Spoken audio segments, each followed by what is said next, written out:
Hey Bodgies and Widgies, and welcome back to the channel. So if you saw last week's video where we unboxed a whole bunch of South American fish for the 5-foot aquarium, you would have noticed that it is in fact now a sort of Blackwater aquarium. It's got this very riverine, Amazon style look to it with some organic botanicals and bits of bark and leaves in the aquarium to really just give it this wild look. And in today's video I kind of wanted to just show that off, how I was able to achieve that, how you can achieve that just with materials from your very own backyard, because I actually set that up as a Blackwater aquarium for completely free. I didn't buy a single thing in terms of botanicals or things to add in order to make that aquarium look the way it is. So we'll have a look at that, also see how the new fish and the existing fish have settled into this new environment, the pros and cons about it, and yeah, really hope you enjoy this video. And it's a little bit different to some of the previous tanks that I have had.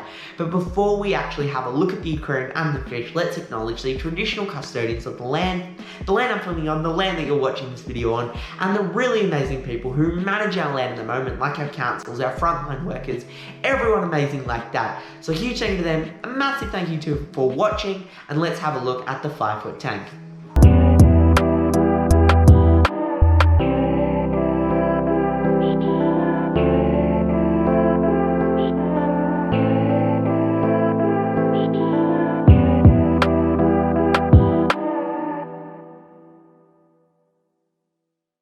So a lot of the times with aquariums, we generally see these very high-end, well put together, expensive sort of aquascapes which take a lot of time, effort and materials.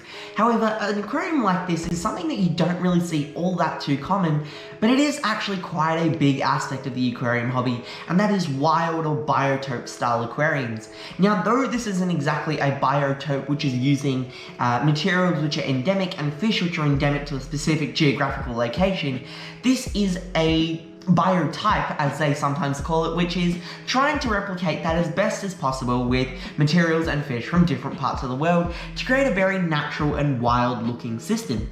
And that's exactly what I wanted to achieve in this aquarium, where it actually looks wild and the fish are acting in the most natural way possible with their environment. That sort of wild instinct that they have, though they may be captive bred, really starts to kick in, and honestly I can really see that difference in the way that the fish are, how calm they are, the level of stress that they have in terms of other aquariums that I've had where there's a lot of activity, lots of bright lights and all of those kinds of things. And it's really cool to see this sort of almost chunk of nature in your aquarium that's almost like it's from the wild, but in your very own home. And you would have noticed that in order to actually achieve this look, I've actually used these dry leaves and bits of bark in this aquarium. And that does two things. Firstly, it creates that wild look, but as these sort of botanicals, as they call it, start to break down, it releases those tannins which give the whole aquarium this almost tea-stained look. And if you're wondering where I actually collected these, they were all from my backyard. And I'll go through what exactly I collected, what I used, and we'll also look at how I prepared it in order to actually put it into the aquarium. But also, if you don't have some of the items that I mentioned in my video, like banana fronds, which may not be in everyone's backyard, I also have a link down below of a few different pages that I went to in order to actually research what's safe, different options that you may have access to, and those kinds of things. But let's actually have a look at that now. Alright, so we're in our humble backyard and let's go hunting for some botanicals which we can use for the aquariums. Now, some of these may or may not be conveniently placed, but these are all things you should be able to find in your backyard. Some of which are these sycamore plane trees. These are scattered all over Melbourne from the city to the suburbs, and they're a very common plant to find, which are actually really good for using in your aquarium. So again, totally not conveniently placed for me to pick up for this video. Cut. Alright, next up is a really cool sort of botanical that you can use. It may not be... I didn't break that. That was broken when it got there. Let's go. Moving on. Okay, the second... Oh my god! Okay, chaos aside, another really cool option, actually really big banana fronds. Now these are really cool, especially if you do have banana trees, which we do, and they've actually just finished their fruiting season, which is actually in the colder months. And as they dry out through spring, these big leaves that you'll notice, which are actually all conveniently ripped, but they start to rip in the wind like this, and then they dry out to create these huge, large fronds, which you can add to your aquariums. Now these are really cool because you can cut them up and make them into smaller pieces, or if you've got a large, huge, big tank where you want to put large fronds, this would be a really cool alternative. So I'm going to do both, where I cut these up into smaller pieces and keep them as big, huge fronds as well. And finally, a few other different types of botanicals will be, firstly, this beautiful fern that we have in our backyard. Ferns and a lot of native plants actually can be used as botanicals in your aquariums, and with the ferns especially, if you have a look at the camera, yes, thank you. If you have a look at the leaf ends at times, they tend to dry out and get all crunchy and curly like this. So just by nipping the ends off these ferns, they make really cool additions to shrimp aquariums and also the smaller tanks to add a lot of accent as well. Back up to me, please, thank you. And also you'll notice here that this is actually grape tree bark. Now this bark is really cool because you can pick it up and, oh, of course you have to pick it up, but you can, focus on me, okay? You can shred it up and rip it to add, again, a lot of accent pieces and just some long curly stuff to your aquariums as well. Chaos aside, after those botanicals were collected, preparing them to add to the aquarium is actually a really simple process.